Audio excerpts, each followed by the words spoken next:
guys, and welcome to Katie's Insight, where I give my insight on all kinds of things, including news, politics, finance, and right now, most importantly, we have stimulus and the election. So we're going to continue because these things unfortunately go hand in hand. I just don't think any of us thought how crazy this was going to get. Now, I know the media has been really hammering through and brainwashing that we have Joe Biden who is taking office and President Trump is leaving, probably with a fight. However, we have to remember nothing is settled until the Electoral College actually settles it. The recounts have been done and all the court cases have gone through. So we're still in limbo. Even though the media thinks they're allowed to call it, we are still in limbo with this situation. So just a heads up. But what I want to go over today is stimulus checks. I've been seeing this from different places. Are we getting them now? Right now? Joe Biden said we need immediate help right now. What does that mean? We're going to dive into that, and we're going to dive into all the types of things he says he is going to do with stimulus to help us immediately, because I think it's important. And look, I want you guys to know, I know a lot of people think I'm being biased. At this point, I don't care who the president is. I just want to make sure we have a fair election. I want to make sure we have democracy in place. That is literally all I care about. And whoever it is that is there, I want to make sure they help the American people.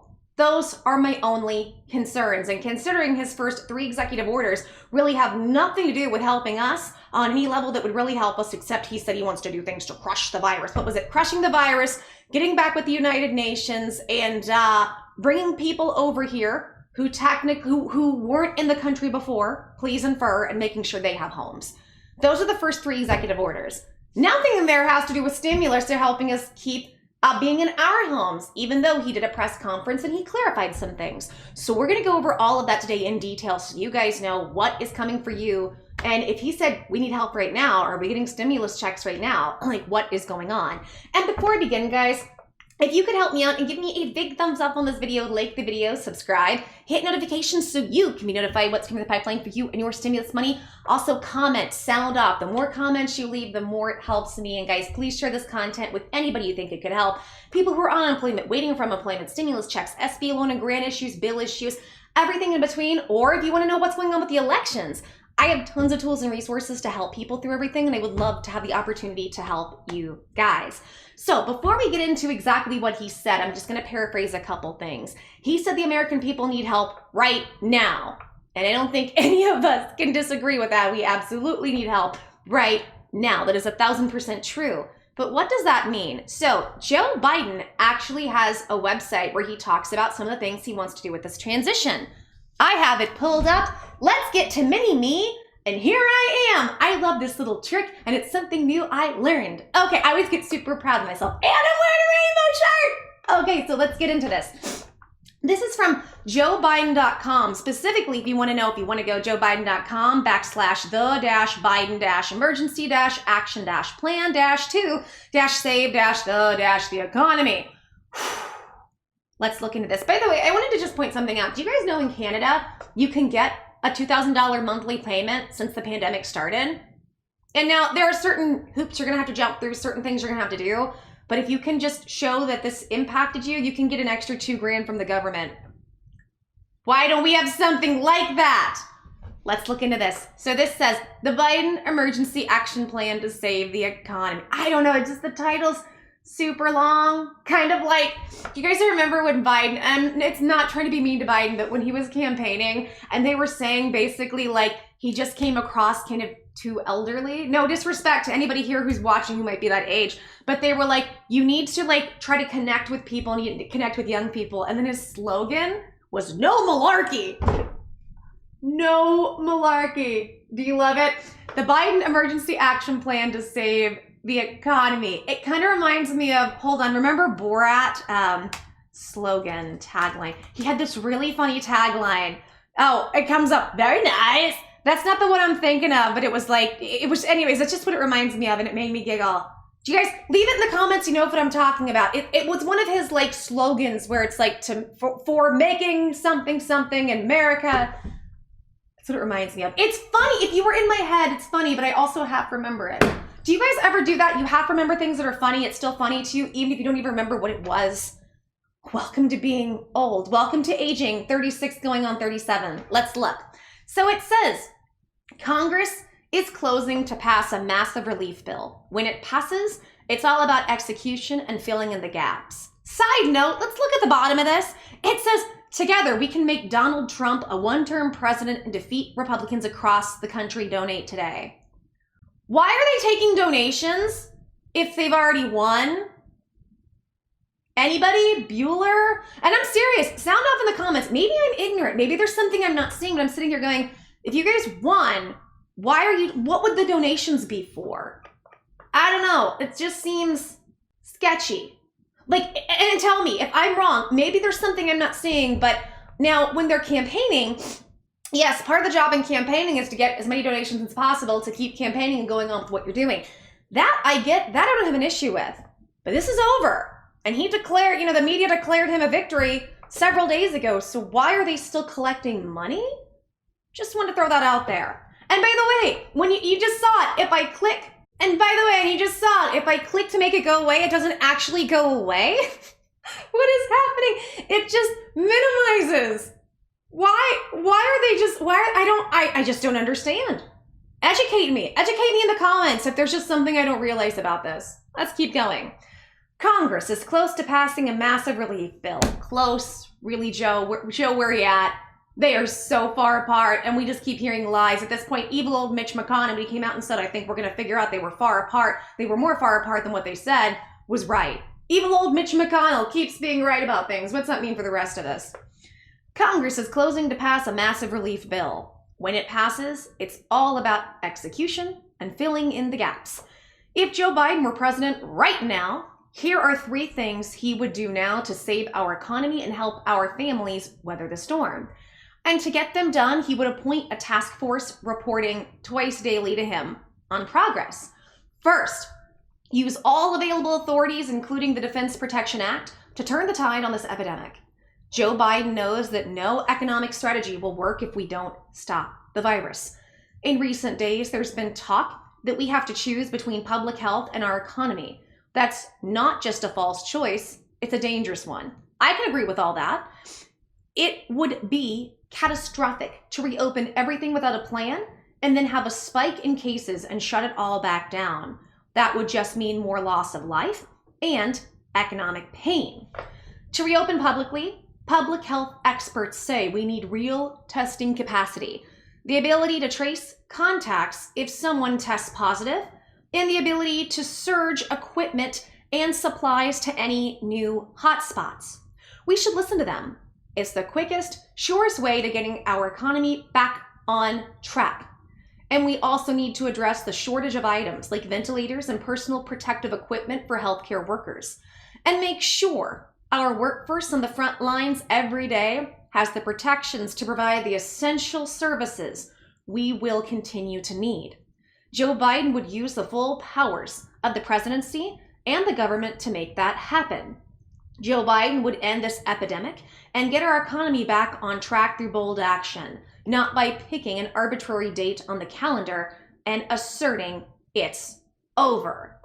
So here's something that I keep saying, but I feel like keeps going on deaf ears. That's all great, wanting to defeat the virus. How do we defeat the virus when our immune systems are so messed up because we don't have food to eat? We don't have food or medicine. Like, how do these people expect us to have fully functioning, running bodies if we don't have the nutrition to fight this thing? So, okay, 3 steps. So I'm hoping they address this. Let's hope they're gonna address more money for food stamps or stimulus checks or recurring stimulus checks. Let's look. Says, second, launch a task force reporting directly to me to make sure every dollar going out the door gets the people who need it fast. Okay, so maybe this is what we're looking for, right? Maybe. Joe Biden led the implementation of the Recovery Act in the last crisis. He knows it's all about priorities. Here would be his: keeping as many people on payroll as possible and make Americans whole for lost hours and wages. Okay, well, that's great, except they can't get anything together to pass anything like the PPP unless they're looking to see it to do other things other than the PPP. But that would be one thing I would say. But it says, this sounds good. Joe Biden would expedite aid to businesses who commit to helping workers stay employed through the crisis so they can get back to work when conditions allow. Here's the thing though. All of that was done in March. It's now November. We're going into December. It was almost a year ago. Like, how embarrassing is it to say? It was almost a year ago the first CARES Act was passed, y'all. So that PPP money, they only got one. I want you guys to understand how this works. Businesses only got one round of PPP funding, and it was supposed to be 8 weeks of working capital. And then it's done. So if you got that money in March, by June, and that's like, by June, it's gone. And that PPP money dried up at the end of July. So let's say somebody accessed it at the end of July. That gives them August, September, some of October. That money's gone. So many of the businesses are gone and won't return. So I'm looking at this and I'm like, it's nice on paper, but and by the way, this isn't even a dig at Joe. This is all says of the government. Too little, too late. Like, you guys should have done something beforehand. So hopefully, if he's the one that becomes president, he will actually, do something about this. Hopefully, fingers crossed. It says he would maximize work sharing, a form of employment insurance we championed in the Obama-Biden administration to keep more workers on the job. And for those who don't get laid off and whose industries are out of work, the congressional bill boosts unemployment benefits. Awesome! Biden would cut through the red tape to deliver them without delay and extend them as long as public health and economic conditions call for it. That is fantastic. Fantastic, guys. This right here, what we're seeing, this says he's going to help with unemployment immediately. And I think that's a lot of where people are getting the information from. If you saw the video from earlier, I talked about this with the unemployment, that it's coming out, that he's going to be doing everything for unemployment again, for the FPUC, that $600 a week stimulus, for the PEUC, extended benefits, for EB, more extended benefits. He's going to, and the PUA is about to run out. He's going to step up and help with all of this. This is fantastic. Now, the next one, act decisively to keep small businesses in business. Included in the legislation before Congress is $377 billion for small businesses. This money will guarantee immediate loans that banks provide to small businesses to make payroll, pay rent, and other costs, and keep their doors open. But there is a real risk it won't get out fast enough to make a difference. So Joe Biden would take unprecedented measures to get it done. Where the government is guaranteeing loans, banks have no commercial excuse for not making them. Agreed. So he would call in bank CEOs and tell them that this is the time of crisis. It is a matter of utmost national unrest to get these loans out the door quickly and efficiently. And if they don't, he would seek authority similar to the Defense Protection Act to make sure their lending platforms are giving priority to small businesses. He would also make clear that $377 billion is not a cap. We would spend whatever it takes. Again, I'll say this right now. It sounds great. I'm going to give credit where it's due. I know a lot of people think I just don't like Democrats or Biden. I don't care who's in office, guys. My big issue has been having a fair election, a fair democracy. I think we should all want that, no matter who it is that you get voted in or who you want to have voted in. My point is to say, if this is all correct and this is what Joe Biden actually plans to do, I'm all for it. So far, so good. I'm all for this.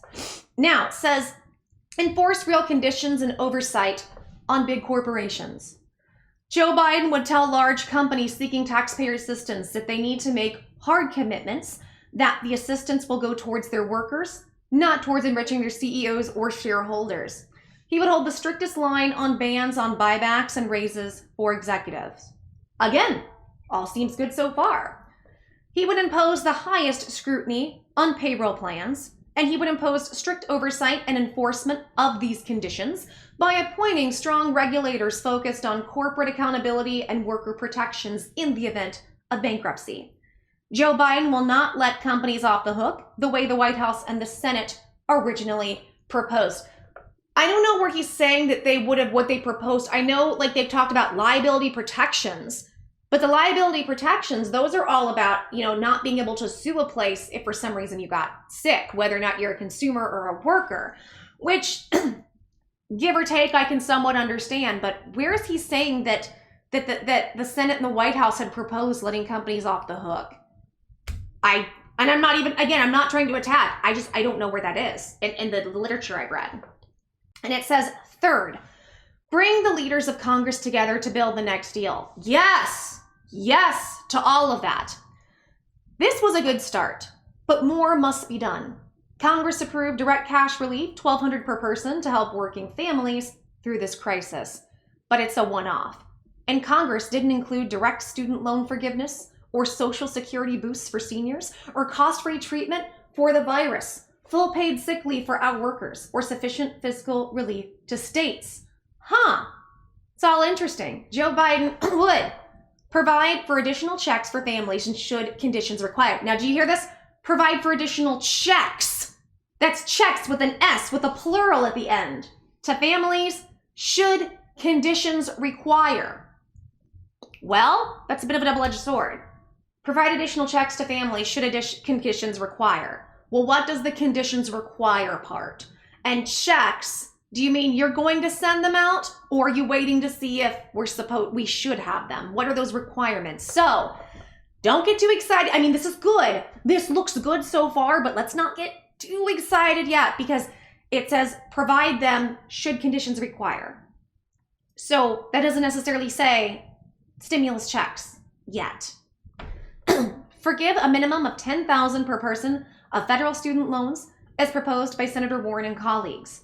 Young people and other student debt holders bore the brunt of the last crisis. It shouldn't happen again. I agree. In fact, I think student loan debt is very, very predatory. We don't let these kids rent cars. We don't let them drink alcohol, but they are of sound mind at 17, 18 years old to take out hundreds of thousands of dollars of debt for their future. When we know that the human brains don't actually, you have to wait until you're 25 before the centers of processing information, for instance, those centers that can weigh consequences and outcomes, actually develop, which is why teenagers can act so recklessly and they don't really have a thought about it. It's kind of like they feel invincible in a sense. It's because those centers of the brain that weigh consequences haven't formed. And that's no knock on young people. This is just literal physiology. So I always think that's interesting about student loans, and I've always felt they're predatory. And I have always said the best decision I ever made was to leave college. After my first year, I was going to have to take out loans. And when I looked at it, I said, this isn't going to work. I was getting an opera degree, a degree literally in opera singing, in vocal performance. And my first year out, you suddenly learn about the world. And I was like, this isn't going to make me any money. Now, that was in the early 2000s. And back then, there was this big narrative. You don't go to college, you're a loser for the rest of your life and you'll never make money. And of course, all those trade workers who went and started their own plumbing businesses and make $100 an hour are just laughing their A's off at all these people like me who went to college, but I'm lucky I didn't put myself in debt. But I was able to see the writing on the wall, and believe me, I got reamed for it. I'll tell you all the story one day of how I got my start in business and kind of how I got my start in life. When it comes to the business world, I will open up and I will talk about that to you guys. But yeah, I think it's very predatory what they're doing. And I think that people in student loan debt need help. So again, it says, forgive a minimum of $10,000 per person of federal student loans, as proposed by Senator Warren and colleagues. Young people and other student debt holders bore the brunt of the last crisis. It shouldn't happen again. Amen. Increase monthly Social Security checks by $200. This is awesome. As proposed by Senator Wyden and colleagues. Seniors and people with disabilities are uniquely at risk right now. Wow. Yes, queen. I love this. I love it. This is fantastic because, as I've said, all of those people like me, now I'm not on disability. I should be for my issues, but I'm stubborn, and I said, I don't have the lifestyle that's going to allow me to just sit around and let people help me and take care of me. I've got to figure this out. So once I was able to get diagnosed, then I got on an alternative plan, which you guys know I've been on all carnivore, low histamine diet for over a year. It's been almost 14 months now, and I have another almost year to go. So I have another 10 months to go on this diet. We can slowly, in the next coming months, try to add some vegetables and some things in. But guys, this is fantastic because people with disabilities, the chronically ill, have taken a huge back seat and a big middle finger when it comes to the government right now. Insanely, increasingly frustrating. And it's been this way forever. And as I've said before, we have this narrative in our country that says if you are chronically sick, if you're disabled, you are lazy. Because we are a country that's really built on hard work and entrepreneurship, and that's great. However, if you're also a country that lets the FDA do almost whatever they want with the chemicals, the heavy metals, and all the crap they put in our food and water, And on top of that, other things, like for instance, a lot of women get sick from birth control. Not all of them, some women need it for their issues, and I'm glad it's there. But there are many women who get sick from this stuff, and it completely screws up their hormones. And no wonder we have all these autoimmune issues and chronic mystery illnesses nobody knows about when they've been introducing the stuff since the 40s and the 50s into our food and drinking water. My point is to say, I feel like this is wonderful because people on disability, you can't survive on disability if you're alone. And not everybody has the option of having people around them. I don't have any family support or friend support. I have a boyfriend, and I'm just madly grateful for that. Madly grateful, guys. If I didn't have that, I would be dead. Not everybody has the support that they need to just barely get by on disability or Social Security. And look at what we've done to our seniors. Guys, if we're lucky enough, we'll be seniors one day. Do you want to be treated how they're treated? So I am exceptionally happy that they're going to be doing something to help with the stimulus for seniors and for people on Social Security or some type of benefits and disability. Because I kept thinking, I'm like, they're helping everybody on unemployment, but that's great. But why does nobody give a crap about people who are on Social Security or disability? So I'm very happy about this personally because I am one hair away from having to be one of these people. Now, you guys know I have a crazy work ethic and I am stubborn and I'm a big entrepreneur. So a lot of times I'll half kill myself to try to make something work, whether it's YouTube or you guys don't know the other areas of my life. I've done business. I've always been that way. And I just have that work ethic. And luckily, if I'm lucky enough over the next year or so, hopefully I can recover, maybe not fully, but almost completely with my illness. That's going to be the goal. But I will say this. I think this pandemic has really shone a light on healthcare in this country and on the conditions of healthcare in this country. And I really hope people are going to be more kind, more empathetic. They're going to be less judgmental and less harsh to the people who are disabled or the people who are chronically sick. Because like me, some days, and this is what it was before I got diagnosed and figured it out, I can't push through things. If I just push through feeling miserable, I don't mind pushing through. I can push through being uncomfortable and being miserable. Y'all don't even know how many videos I did. I was in so much pain I didn't talk about. And you guys watching, a lot of you are going through chronic health. You're in chronic pain watching me, right? I get it. We can learn to live to be uncomfortable. But sometimes if you push too far, you put yourself in danger. And that's what happens to a lot of people who are chronically ill or disabled. So I'm sorry. I know I kind of went off the rails there. I'm just it makes my heart happy to see this. I really hope this is true. Okay, it says, provide emergency paid sick leave to everyone who needs it, with no one left out.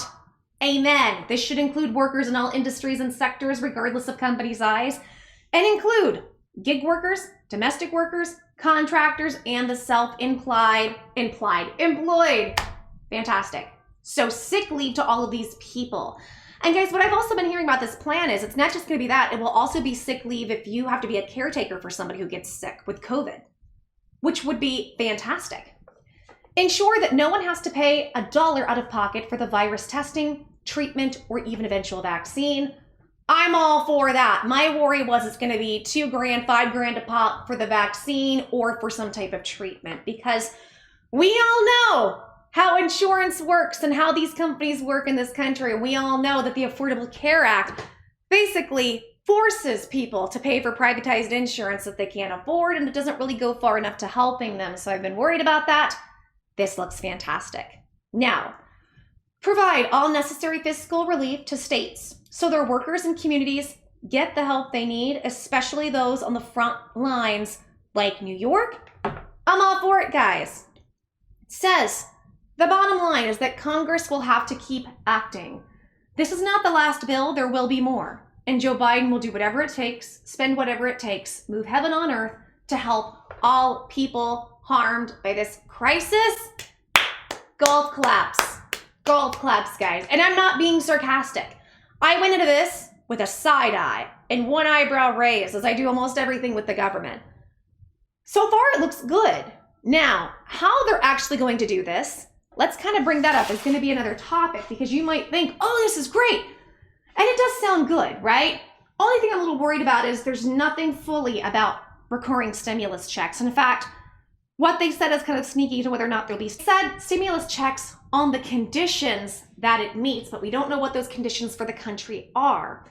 I like a lot of what's in here, but here's what you have to keep in mind. No matter how much great stuff you hear, we have to look at the last year as an indicator for stimulus. And this is what we absolutely have to keep in mind from this situation. Joe Biden cannot on his own just issue all of these things unless he does some type of emergency executive orders. Now, I'm not saying he can't. I would be all for it. The problem is, kind of like Trump ran into with his executive orders, you have to be able to get money from somewhere. So where would you tap into money to be able to fund all of this? I don't know how much resource they would be able to use to get this done without legislative help. It wouldn't go very far. However, my hope is that he is correct in saying we need to unify the Congress so we can come together to vote on this. But what you have to keep in mind, we still have the Congress. We still have the Senate. We still have curmudgeon-y, evil Mitch McConnell, who doesn't want to help anybody and doesn't want to spend over $1 trillion. Now, this is good news, though, because Mitch has been saying for a while, I'm not going to spend more than $500 billion. Now he's finally come up to $1 trillion. And I think the Democrats were at around 2.2 trillion. So we're 1.2 trillion away, which is huge, but at least it's not 500 billion versus 3.5 to 4 trillion like it was before, like what was projected before with the Democrats and where the Republicans were. But hold your breath, or don't. Actually, in this case, don't hold your breath. Don't get too excited for 2 reasons. Number 1, this election isn't over until it's over. Not because that's what I desperately want. Not because I don't like your guy. It's because that's the facts. I always find it interesting when people politically get mad at me when I'm speaking fact. And that's the facts. The media can't call the election. So right now, people who are so excited about it, you're buying into a narrative fairy tale that the media is spinning for you like they do with everything else. So number 1, don't get too excited because he's not the president yet. And we have to wait for the Electoral College to sound off and then for all the legal processes to go through. So that's the first one. Number 1. Number 2, this plan can't go into action unless Biden can sell it to the Senate and to the House. And this is where we keep coming up with roadblocks. And we still don't yet know if the Senate is going to be Republican controlled or Democrat controlled. We don't yet know where that's going to fall into place with the Congress in their seats because so much stuff is still up for grabs. Because again, this election isn't over. So what he's put out is super premature and don't bet on it. Now, I'm hopeful. I want this to work. Woohoo, go Joe. I'm all for it, guys. But you know me.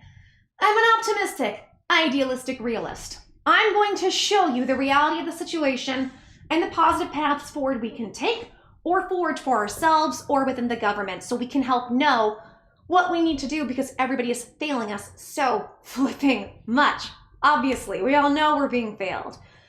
I just don't want people on the left, because the left right now is super excited because in their minds, their candidate won, they're all excited, and they might be all juiced up thinking he's going to help. We still have to get it through the Senate, and the Senate are a bunch of people who are Republicans who don't want to help anybody. So as great as this sounds, we have to wait and see if it happens. And now, guys, I want to bring up, he did a conference yesterday where he goes over all of this in detail, and I want to go over some of those details with you guys so you know exactly what he has said, and I'll keep you up to date on all of this. So take it away, Joe. Thank you, Mr. President-elect. Democrats are on track to lose a handful of seats in the House of Representatives. That could make it harder to pass legislation with just Democratic votes. And I'm just curious, how does that impact your plans for what priorities you think you can get through this Congress, especially if the Senate remains in GOP control? And during the lame duck, will you be coordinating with Speaker Pelosi on how she should be negotiating with Republicans? Well, I've spoken to the leader, and I've spoken to the minority leader in the House. And one of the urgent things that need to be done is people need relief right now. Right now, small businesses, people who are about to be evicted from their homes because they can't pay their mortgage, unemployment insurance. You know, what's going to happen is you're going to see what people don't realize is the failure to provide state and local assistance. You're going to see police officers, firefighters, first responders laid off. And I think the pressure is going to build. But the fact is that I would hope that the president at least has the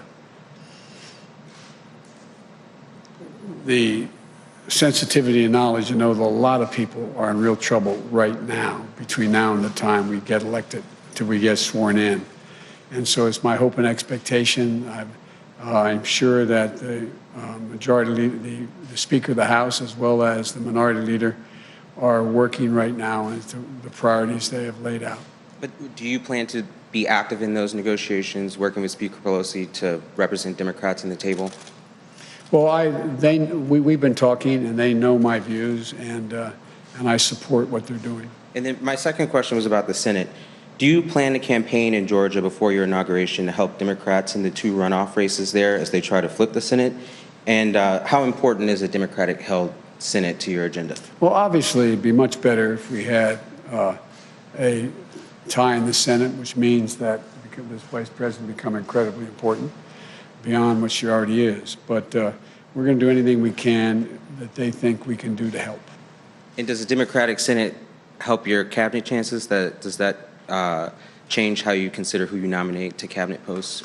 No, I don't think so. I take McConnell at his word. I understand he said that he will make it clear who he's prepared to support and not support, and that's a negotiation that I'm sure we'll have. Look, one of the things that I would do as president-elect and when I become president is lay out to the Republicans as well as the Democrats who we intend to name for each cabinet position. I hope we're able to be in a position to let people know at least a couple that we want before Thanksgiving, and we'll just work this out.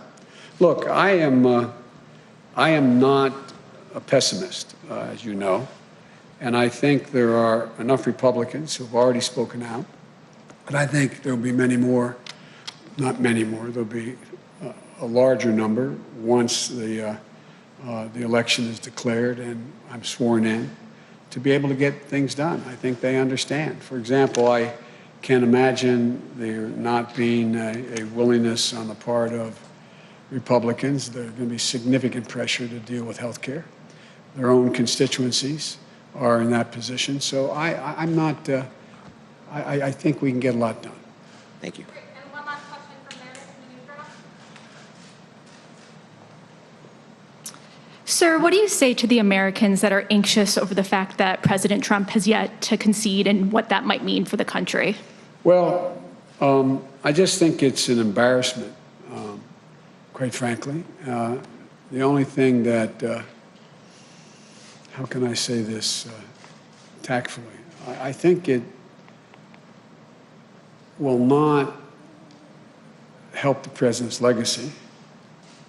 I think that I know from my discussions with foreign leaders thus far that they are hopeful that the United States democratic institutions are viewed once again as being strong and enduring. And but I think at the end of the day, you know, it's all going to come to fruition on January 20th. And between now and then, my hope and expectation is that the American people do know and do understand that there has been a transition. Even among Republicans who are people who voted for the president, I understand the sense of loss. I get that. But I think the majority of the people who voted for the president, a lot voted for him, a significantly smaller number, but a lot voted for him. I think they understand that we have to come together. I think they're ready to unite, and I believe we can pull the country out of this bitter politics that we've seen for the last 5, 6, 7 years. And just to follow up on a previous question, how do you expect to work with Republicans if they won't even acknowledge you as president-elect? They will. They will. Thank you all so very much. Okay, guys, I just want to read over a little bit and then we can conclude this, but I just want to go over some of the facts of this. It says from the speaker, thank you, Mr. President. This is from somebody asking a question. Thank you, Mr. President-elect. Democrats are on track to lose a handful of seats in the House of Representatives. That could make it harder to pass legislation with just Democratic votes. So, I'm just curious, how does that impact your plans for what priorities you think can get through this Congress, especially if the Senate remains in GOP control and during the lame duck? Will you be coordinating with Speaker Pelosi on how she should be negotiating with Republicans? Good question. Joe says, well, I've spoken to the leader and I've spoken to the minority leader in the House. And one of the urgent things that need to be done is relief right now. People need relief right now. Right now, he emphasizes. This is all good. Small businesses, people are about to be evicted from their homes because they can't pay their mortgage, unemployment insurance. What's going to happen is you're going to see what people don't realize is the failure to provide state and local assistance. You're going to see police officers, firefighters, first responders laid off. And I think the pressure is going to Bill. I think he means build, but it says B-I-L-L, but I think that's just a misprint. Again, I'm trying to be fair. I'm trying to be fair. But the fact is that I would hope that the president at least has the sensitivity and knowledge to know that a lot of people are in real trouble right now. Between now and the time he gets selected, that we get sworn in. And so it's my hope and expectation, I'm sure that the Speaker of the House, as well as the minority leader, are working right now with the priorities they have laid out. So then somebody asks, but do you plan to be active in those negotiations, working with the Speaker Pelosi to represent Democrats at the table? He says, well, we've been talking and they know my views and I support what they're doing. And then the interviewer says, and my second question about the Senate, do you plan to campaign in Georgia before the inauguration to help Democrats in the 2 runoff races there as they have tried to flip the Senate? And how important is a Democratic-held Senate to your agenda? Joe says, obviously, it'd be much better if we had a tie with the Senate, which means that, and then it says inaudible, Vice President becomes incredibly important beyond what she already is. But we're going to do anything we can that we think that we can do to help. And so then the person asks, and does a Democratic Senate help your cabinet chances? Does that change how you consider who you nominate to cabinet posts? And Joe says, no, I don't think so. I take McConnell at his word. I understand he said that he will make it clear who he's prepared to support and not support. And that's a negotiation that I'm sure we'll have. Look, one of the things that I would do as president-elect and when I become president is lay out the Republicans as well as the Democrats who we intend to name for each called position. I hope we're able to be in a position to let people know that at least a couple that we want before Thanksgiving. And we'll just work this out. Look, I am not a pessimist, as you know. And I think there are enough Republicans who've already spoken out, and I think there will be more. Not many more. There'll be a larger number once the election is declared and I'm sworn in to be able to get things done. I think they understand. For example, I can't imagine there not being a willingness on the part of Republicans. There's going to be significant pressure to deal with healthcare. Their own constituencies are in that position. I think we can get a lot done. So this is what they go over. This is mostly what's said. Here's the thing. First of all, Mitch McConnell, once again, already threw his weight behind President Trump. He backtracked on Trump, and then he went ahead and threw his weight behind Trump again. So for him to say that he thinks Mitch McConnell is going to get on board, I don't think is likely. Mitch McConnell does his own thing. Good, bad, indifferent, or incredibly evil to the American public. Mitch is going to do Mitch. And so he can't necessarily say that. But again, I think these are good questions to bring up. Like, you're going to need a Democrat-controlled Senate. And what are y'all going to do about that? So this is good news in the sense of it's a step in the right direction, guys. But let's not get too excited because we still have to get this passed. And considering Joe isn't sworn in until, what is it, January 21st? It's like the end of January, I believe. We're looking at possibly March. And I've been saying for a while, nothing's going to get done for quite some time because it's lame duck. President Trump is not at all focused right now on stimulus. He's focused on trying to get this election to be in a place where it's fair and it can be called fairly. And that's where his energy is going to be over the next 2 months. And you can't, really 3 months, and you can't blame him for that.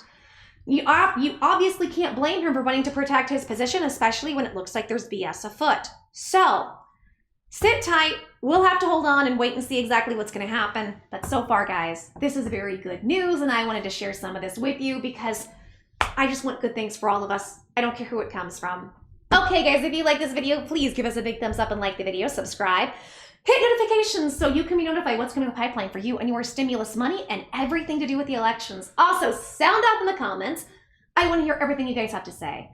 And guys, please share this content with as many people you know are suffering right now. People on unemployment, waiting for unemployment, stimulus checks, SBA loan and grant issues, and everything in between.